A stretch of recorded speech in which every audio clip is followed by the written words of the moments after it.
Housing affordability is at its worst level in 30 years. That's according to the PropTrack Housing Affordability Index. And joining me live is Tim McIntyre, News Corp Real Estate Content Director. Tim, thank you so much for joining us and happy Father's Day to you. Thanks for taking some time out to chat about this index and give us an example of what's happening here. Yeah, no worries, Janie. It's a good day for fathers, but not a great day for those looking to buy homes, unfortunately. The new Housing Affordability Index from PropTrack has revealed that now is the worst time as far as data has ever been measured as to for those looking to get into the market. So the way they're looking at that is that 50% of people of household income can actually only afford 13% of homes. And in order to consider the market to be affordable, you need 50% to be able to afford 50% of the homes sold over the previous year, which last happened in about 1999. So it's been a tough couple of decades since then. All right, so it's certainly, by the sounds of it, pretty clear that we're looking at some of the worst times in 30 years, as you mentioned, but that old theory of things were easier back then or now, certainly in the spotlight. Yeah, that's right. So, there's always the argument between boomers and millennials and zoomers about who had it the hardest. And we know that back in about 1990, repayment rates were up to about 17.5% interest on properties. And but of course, back then, the properties were a little bit cheaper and you had high savings rates in order to save a deposit as well. Basically, the equivalent to today would be if housing interest rates were about 7%. And we're just about there right now. As far as repayments go, the deposit hurdle, which is getting into the market, is much, much harder now than it ever has been. Housing supply is an issue, as we know. What other issues are impacting this decision? Well, housing supply is the main issue. Supply and demand is the driver behind any sort of economic measure. And there's not enough housing in Australia. There's not enough being built. There's too much red tape.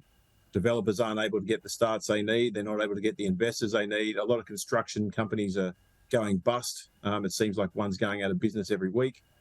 And on top of that, we're already far behind where we need to be, but now we've opened the doors and there's going to be 400,000 or 500,000 migrants coming into Australia the next couple of years, which are going to put more pressure on the market, and we're going to have less than we have now, and we're going to need more and more again. What's happening overseas in regards to home ownership? Are we seeing numbers decline, increase? Look, property markets are pretty different overseas. If you look at a place like the USA, for example, if you default on a mortgage, the bank can only repossess your home. So if people can't pay something off, they just desert their house. They often have 30-year mortgages with fixed interest rates. So the people at the moment who are trying to buy property in the USA are now getting sort of finding it harder because of the higher rates. But everyone who's already paying one off is just paying the same thing off they've been paying since whenever they took out their mortgage. And if you look at places like Europe, they have a far different relationship with property than in Australia. Renting is far more normalised. You can rent long term.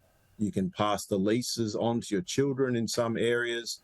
You can renovate the properties, essentially treat them just like they're your own, but you're paying a rent instead of a mortgage. So the Australian dream has always been the house and the yard and the kids and living in the suburbs and all the cliches you can think of.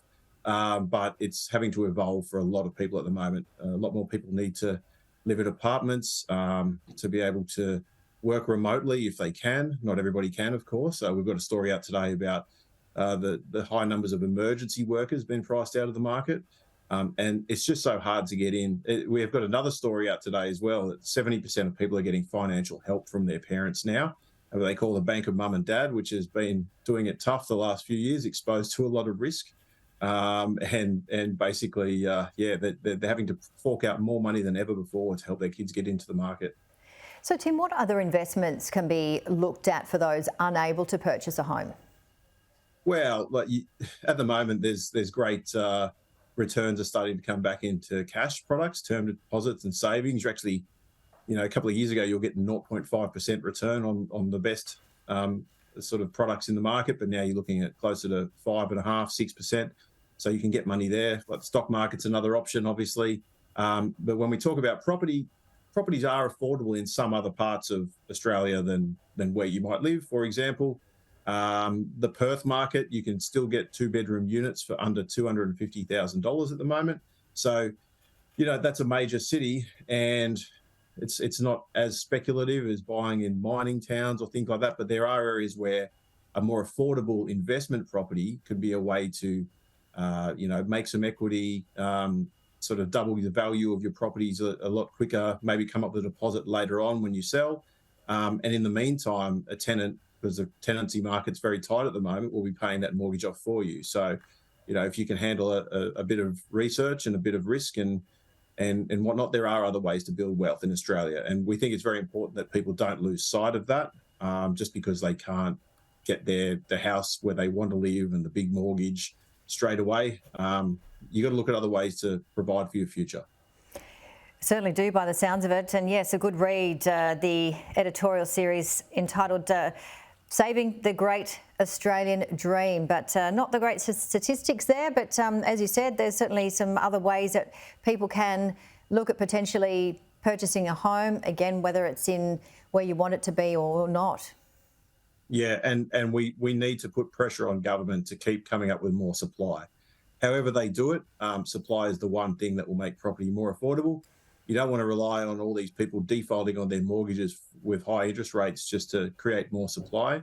If we're going to bring more people into the country to pay tax and keep us out of recession and whatever else they need to do for the economy, they need to be able to live somewhere. They need to be able to afford to live, and the people who already live here need to be able to live somewhere as well. Yep, good point. Tim McIntyre, News Corp Real Estate Content Director. Thank you so much, and enjoy the rest of your Father's Day.